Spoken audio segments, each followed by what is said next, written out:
ॿुधायां त पहरेदारीअ जो सवाबु कहिड़ो आहे। सल्लल्लाहु अलैहि या रसूल अल्लाह व सल्लम अलैहि या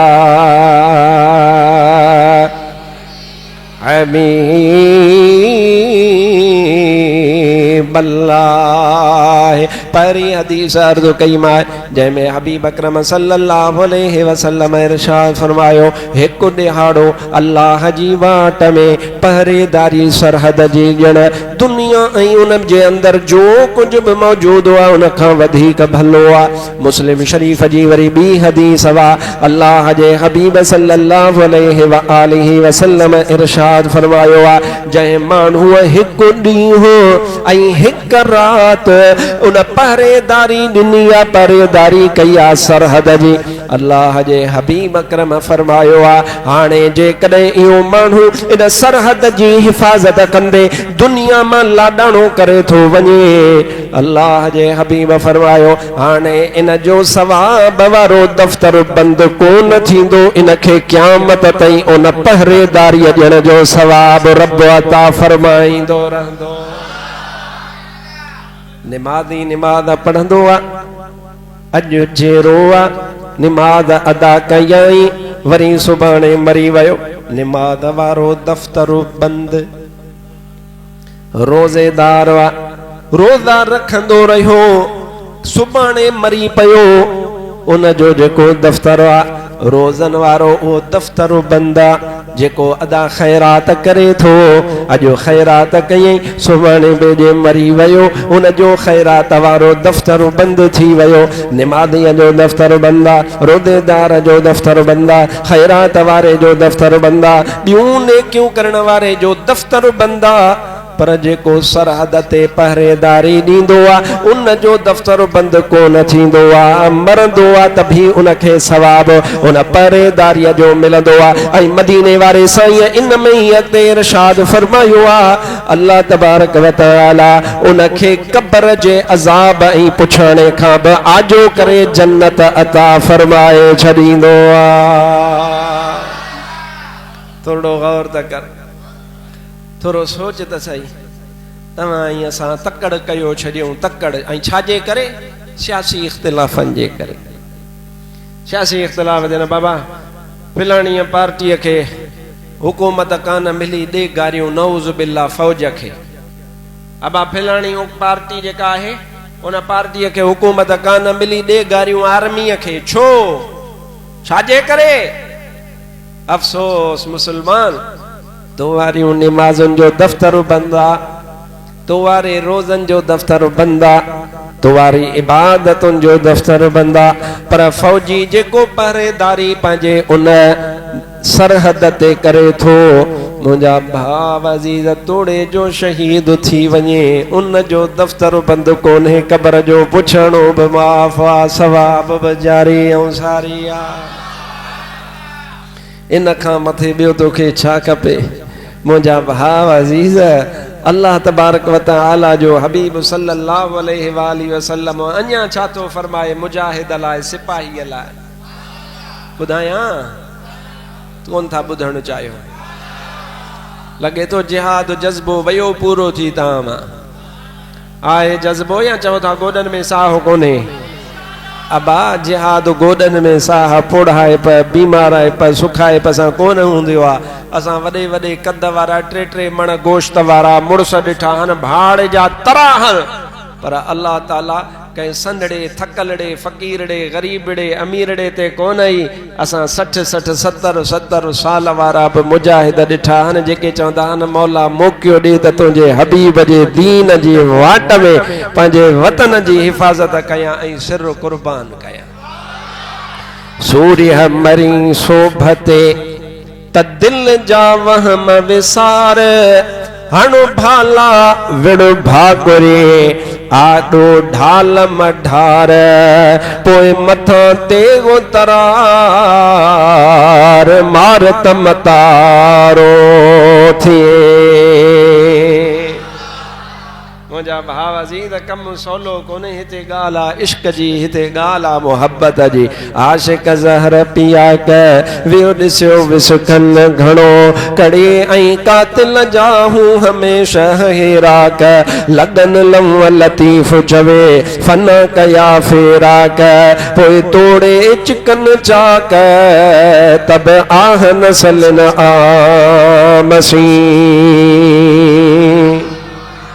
मुझा भाव अज़ीज़ अल्लाह जे हबीब सल्लल्लाहु अलैहि वसल्लम जी टी हदीस बाका अल्लाह जे हबीब सल्लल्लाहु अलैहि वसल्लम इरशाद फरमायो आ जेको बि इंसान मरंदो आ उन जो जेको दफ़्तर वा सवाबन वारो वो सवाबन वारो दफ़्तर बंद थी वेंदो आ हाणे तोखे हदीस ॿुधायम उन में अल्लाह जे हबीब सल्लल्लाहु अलैहि वसल्लम इरशाद फरमायो आ त जेको शहीद थींदो आ सरहदुनि जी हिफ़ाज़त कंदे पहरेदारी ॾींदड़ उन जो दफ़्तर बंद कोन थींदो आ पर टी हदीस में अल्लाह जे हबीब फरमायो आ जेको हुन अमल कयो आ उन में मुझे महबूब फरमायो आ हाणे उन जो अमल उते कोन बंद थींदो आ अल्लाह हुन जे अमल के तातींदो यो सिंधीअ जो लफ़्ज़ आहे समझंदा हूंदव अल्लाह हुन जे अमल के पालींदो आ अल्लाह हुन के तातींदो आ त हुन जो जेको सवाब आ आलिमन हुन जो मिसाल जिया उहद जबल हुआ इन उहद जबल वांगुर रब्बो न जे सवाब के ताते ताते करे वडो कंदो आ उन के क़यामत में उहद जबल खां भी वडो सवाब अता फरमाईंदो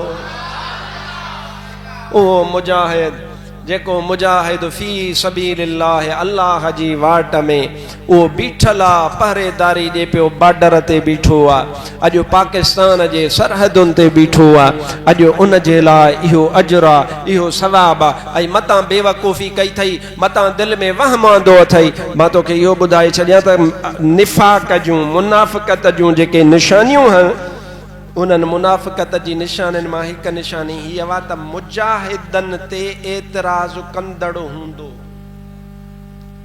या निफ़ाक़ जी निशानी आहे कंहिं माण्हूअ जे मुनाफ़िक़ हुजण खे चेक करणो आहे न तो कीअं चेक कबो ख़बर पवंदी त इहो मुजाहिदनि ते एतिराज़ कंदो हाणे ॿुधायांव थो तव्हांखे ख़बर पइजी वेंदी सुभान अल्लाह चओ पाण ई सम्झ में अची वेंदो हाणे दिलि में वहम ईंदुनि साईं तो जेके हदीसूं पढ़ियूं तो जेके आयतूं पढ़ियूं इहे त हुननि मुजाहिदनि जे लाइ जेके फी सबीलिल्लाह विढ़ंदा हा हे तुंहिंजी आर्मी वारा त फी सबीलिल्लाह कोन था विढ़नि हे त पघार था वठनि लिहाज़ा इहे मुजाहिद कीअं थिया मां जो उन जो जवाब तोखे पोइ ॾींदुसि पहिरें मूंखे पक पइजी वई त तूं मोमिन कोन्हे तूं मुनाफ़िक़ आहीं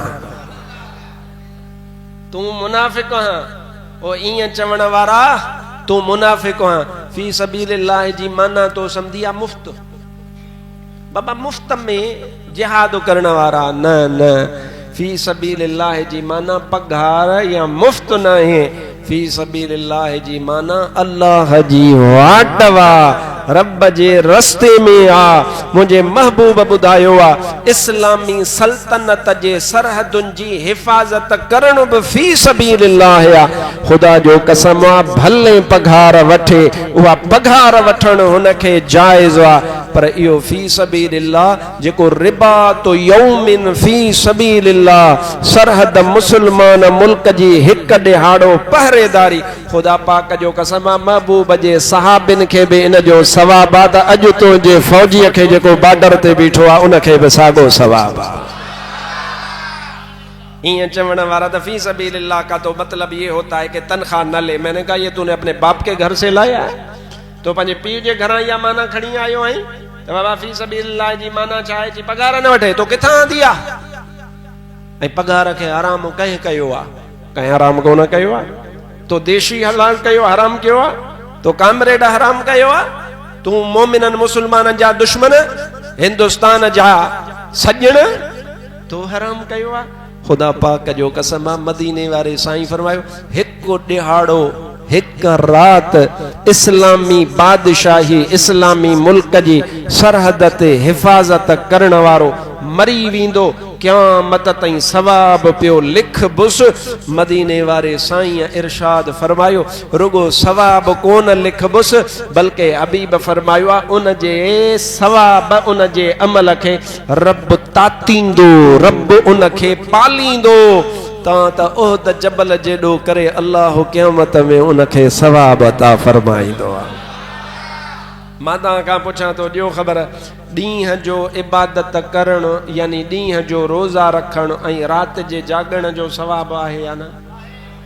कोन था कुझनि आहे वॾो सवाब आहे। रोज़ो बि ॾुखियो वरी रात जो बि वरी ॾींहं जो रोज़ो रखे। असां वांगुरु रमज़ान में रोज़ा रखियासीं पोइ असीं सॼी राति फड़ो लॻा पिया हूंदा हुआसीं।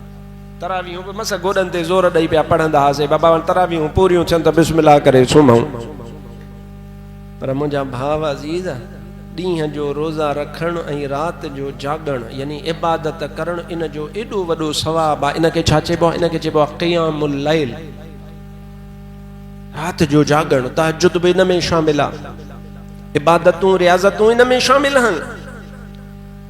पर अल्लाह जे हबीब सल्लल्लाहु अलैहि वसल्लम इरशाद फरमायो आहे जेको मुजाहिद सरहदुनि जी हिफ़ाज़त कंदे हिकड़ी घड़ी या हिकड़ो दिहाड़ो या हिकड़ो ॾींहुं ऐं हिकड़ी रात गुज़ारींदो आहे अल्लाह उनखे ॾींहं जा रोज़ा ऐं रात जे जागण खां बि वधीक सवाब अता फरमाईंदो आहे। परेदारी इस्लाम में सरहदुनि जी हिफ़ाज़त करण इन जो अल्लाह तबारक व तआला वॾो मक़ाम फरमायो आहे। अल्लाह तबारक व तआला मुजाहिद खे वॾो सवाब अता फरमायो आहे। तॾहिं अल्लाह ताला पंहिंजे क़ुरान पाक में इरशाद फरमायो आहे या अय्युहल्लज़ीन आमनुस्बिरू वसाबिरू वराबितू वत्तकुल्लाह लअल्लकुम तुफ्लिहून।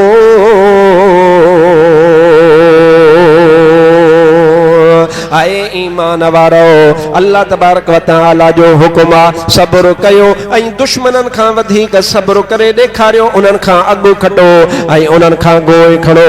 वराबितू ऐं पंहिंजे सरहदुनि जी हिफ़ाज़त कयो। वत्तकुल्लाह ऐं अल्लाह तबारक व तआला जी तक़वा इख्तियार कयो। रब खां ॾिजो जीअं मन अल्लाह तबारक व तआला तव्हांखे कामयाबी ऐं कामरानी अता फरमाए। मुंहिंजा भाव अज़ीज़ तव्हां मोमिन आहियो, मुसलमान आहियो।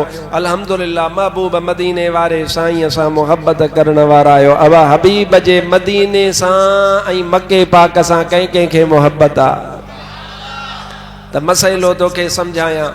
आलिमन छा इरशाद फरमायो मां नथो चाहियां त मूं वटि सोन चांदी ज़र हुजे।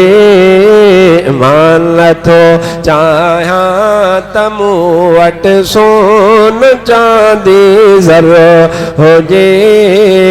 थो घुरां मिठड़ा त तुंहिंजे दर अॻियां मुंहिंजो घर हुजे। जेको चाहे तो तव्हां बि चओ अॼोको जेको जुमो आहे हिन जो सवाब आहे। जेका ॻाल्हि आहे इहो सभु मुजाहिदनि जे नाम आहे। मां नथो चाहियां त मूं वटि सोन चांदी ज़र हुजे। मां नथो चाहियां त मूं वटि सोन चांदी ज़र हुजे। थो घुरां मिठड़ा त तुंहिंजे दर तो घुरां मिठड़ा त तुंहिंजे दर अॻियां मुंहिंजो घर हुजे। सिंध में मूं तुंहिंजे सदके खाधो पीतो खोड़वा तुंहिंजो हिकु मौलूद मिठड़ा मुंहिंजे लाइ करोड़वा। सिंध में मूं तुंहिंजे सदके खाधो पीतो खोड़वा तुंहिंजो हिकु मौलूद मिठड़ा मुंहिंजे तुंहिंजे लाइ एक रोड़ आ गंज ॿिया काॾे कबा है गंज ॿिया काॾे कबा जे तो जहिड़ो गो हर मिले तो घुर मिठड़ा त तुंहिंजे दर अॻियां मुंहिंजो घर हुजे मां नथो चा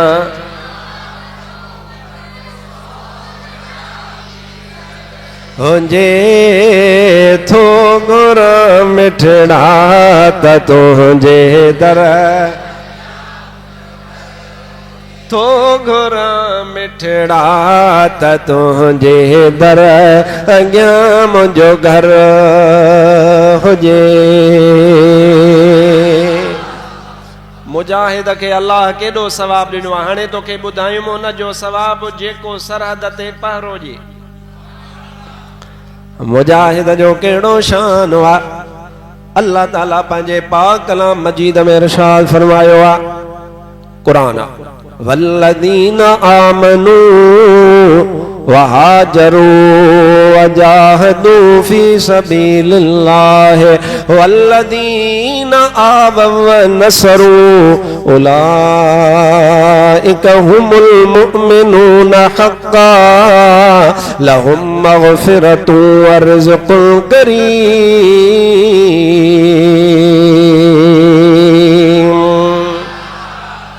या आयत वदन खां वदन मुजाहिदन जे बारे में लथी उहे कहिड़ा हा मुंहिंजे महबूब जा सहाबी। अल्लाह ताला उन्हनि जो शान बयान फरमायो। अल्लाह ताला फरमायो आहे उहे बाना जिन बानन ईमान आंदो आहे ऐं जिन बानन हिजरत कई आहे वजाहदू ऐं जिन बानन जिहाद कयो आहे अल्लाह जी वाट में हिकिड़ा उहे इन जो मतिलबु आहे अल्लाह इन में जिहाद करण वारनि जी तारीफ़ बयान फरमाई आहे। ईमान बि आंदऊं हिजरत बि कयऊं पंहिंजा घर छॾियऊं ऐं अल्लाह जे वाट में जिहाद कयऊं हिकिड़ा उहे ऐं ॿिया उहे जिन उन्हनि खे पंहिंजे पाण वटि रहायो हिकिड़ा मुहाजिर हुया ॿिया अंसार हुया। अल्लाह ताला क़ुरान पाक में पाण ऐलान फरमायो मां अल्लाह सतन आसमाननि खां ऐलान थो फरमाया उलाइका हुमुल मुमिनून हक्का। अल्लाह फरमायो मां सतन आसमाननि खां ऐलान थो कयां त इहे अथव मोमिन पक्का। उलाइका हुमुल मुमिनून हक्का। अल्लाह इन्हनि मुजाहिदनि खे सर्टिफिकेट अता फरमायो आहे त इहे पक्का मोमिन अथव। मौला इन्हनि खे ॿिया कहिड़ा इनाम अता फरमाया अथई। अल्लाह फरमायो लहुम मगफिरतुन मां अल्लाह इन्हनि मुजाहिदनि जी बख़्शिश करे छॾी आहे। लहुम मगफिरतुन इन्हनि जी बख़्शिश आहे। मौला रुगो बख़्शिश ॾिनई न या अञा बि कुझु ॿियो हालांकि बख़्शिश का नंढड़ी शइ न आहे पर अल्लाह फरमायो लहुम मगफिरतुन उन्हनि जे लाइ मगफिरत बि आहे व रिज़्कुन करीम ऐं उन्हनि जे लाइ रिज़्क़ आहे पर रिज़्क़ जहिड़ो तहिड़ो न इज़त वारो रिज़्क़ बि उन्हनि लाइ तयारु आहे। ये मुजाहिद हन मुजाहिद बी कुरान पाक जी आयत उन में बि अल्लाह ताला साॻियो मफ़हूम आहे। रब फरमायो अल्लज़ीना आमनू वहाजरू वजाहदू फी सबीलिल्लाह बिअमवालिहिम व अनफुसिहिम अअज़मु दरजतन इंदल्लाह व उलाइका हुमुल फाइज़ून। अल्लाह फरमायो जिन बाननि ईमान आंदो हिजरत कई जिहाद कयो अल्लाह जी वाट में इन्हनि जो रुतबो रब वटि तमामु वॾो आहे। इहे ई कामयाब ऐं कामिरानो अथव। मुंहिंजा भाव तव्हां ऐं असांखे सोचणो आहे त असीं अॼु पंहिंजे घरनि में वेठा आहियूं पुलिस जो नालो था ॿुधो त हाली त मुड़ुस जो रंग नीरो पीरो हेडरो फिको थियो वञे मुड़ुस परेशान वेठो आहे तोड़े जो शरीफ़ आहे छा जी पुलिस आई आहे। मुंहिंजा भाव तूं पुलिस खां डिॼी थो अॼु तुंहिंजो हाल इहो आहे पर ख़ुदा पाक जो कसम आहे जेके सरहदुनि ते मुजाहिद बीठल आहिनि मौत सां अखियूं अखियुनि में मिलाए ॻाल्हाइनि था त ऐं मौत तूं छा आहीं तूं त भली शइ हां जंहिंखे काफ़र बुछड़ो थो सम्झे असां त इन मौत खे भलो था सम्झूं छो त इहो मौत मदीने वारे साईं सां मिलाइण जो सबबु आहे। अब मरंदासीं त तॾहिं महबूब सां मिलंदासीं हबीब सां मुलाक़ात त तॾहिं थींदी न। ही पंहिंजे पाण खे हिंदुस्तान वारा हाले छा था सम्झनि उन्हनि जे लेखे त ई पाकिस्तान जी जेका आवाम आहे, ये आवाम वेचारी महंगाई जे करे परेशान आहे। हा बिल्कुलु परेशान आहे।